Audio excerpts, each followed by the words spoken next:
2000년 9월 3일 일요일 히로시마 사이키쿠. 이곳에는 마루쇼크라는 대형마트가 있었는데요. 큐슈나 야마구치, 히로시마 쪽을 여행한 적이 있으시다면 이 마트를 보신 일이 있을지도 모르겠네요. 이 가게의 경비 시스템은 마감 업무를 담당하는 직원이 설정합니다. 당시 그닥 손님이 없었던 탓에 담당자였던 신타니 씨는 오후 8시 반경 마감 업무를 시작하게 됩니다. 9시가 되어 아르바이트였던 다른 직원이 퇴근하고 신타니 씨는 통로에서 작업을 하고 있었습니다. 그런데 밤 11시가 되어도 경비 시스템 설정이 없었습니다. 이상하게 여긴 경비업체 직원이 점포에 전화했지만 받는 사람은 없었습니다. 담당자가 깜빡했나? 라고 생각한 업체 직원은 만일을 대비해 마루쇼크로 향합니다. 그리고 점포 북측의 건품장에서 종업원인 신타니 씨가 피를 흘린 채 사망한 것을 발견합니다.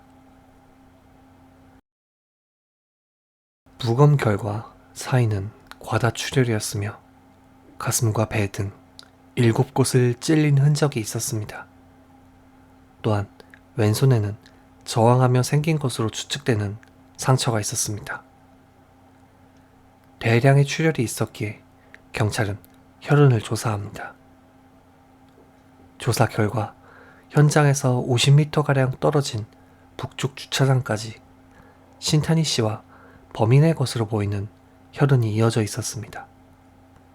경찰은 그가 범행 후 북쪽의 건품장 통로를 통과해 민가의 담을 넘어 도주했다고 파악합니다.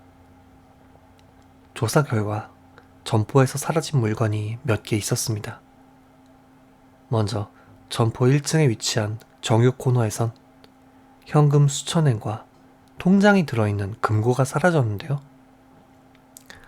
이외에도 신타니 씨의 운전면허증, 자동차 열쇠, 안경이 사라진 상태였습니다. 토요일과 일요일은 금융기관이 업무를 하지 않기 때문에 일반적으로 매상을 월요일에 회수하곤 하는데요. 범행 시점이 일요일인 것으로 보아 범인은 이 금액을 노렸던 것으로 추정됩니다. 당시 현금이 보관된 1층 사무소는 열쇠로 잠겨 있었고 3일분의 매출인 수백만 엔의 돈이 보관되어 있었다고 합니다. 현장에는 범인의 유류품이 떨어져 있었는데요. 범인의 것으로 추정되는 프랑스제 선글라스였다고 합니다.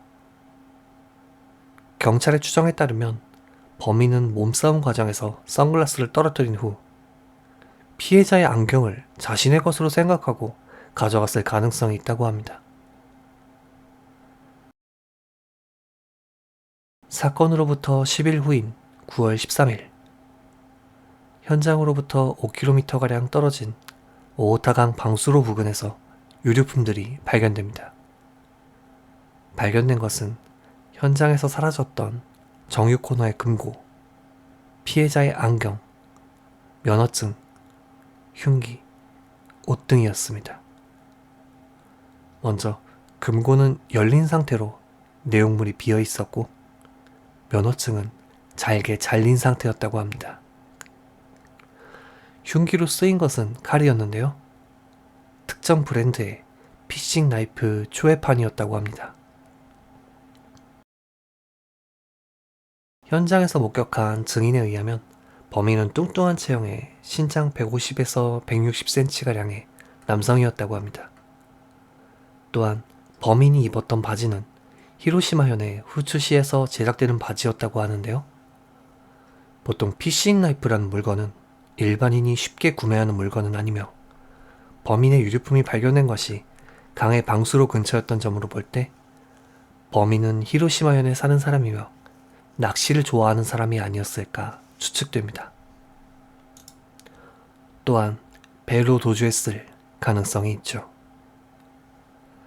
마지막으로 피해자의 안경을 착각하여 가져갔다는 추정이 맞다면 평상시 안경을 착용하는 사람은 아니었을까요? 이 사건이 미제 사건이 된 이유는 건품장이나 물품 반입 통로와 같은 CCTV의 사각지대에서 벌어진 범행이었고, 무엇보다 사람이 없는 시간대였기에 목격 증언이 적었던 것이 큰 이유였다고 생각합니다. 사건으로부터 벌써 22년이 지났지만 경찰은 계속해서 이 남성을 쫓고 있습니다. 부디 하루빨리 검거되어 피해자의 억울함이 해소되었으면 하네요. 피해자의 명복을 빌며 영상을 마칩니다. 금이사였습니다.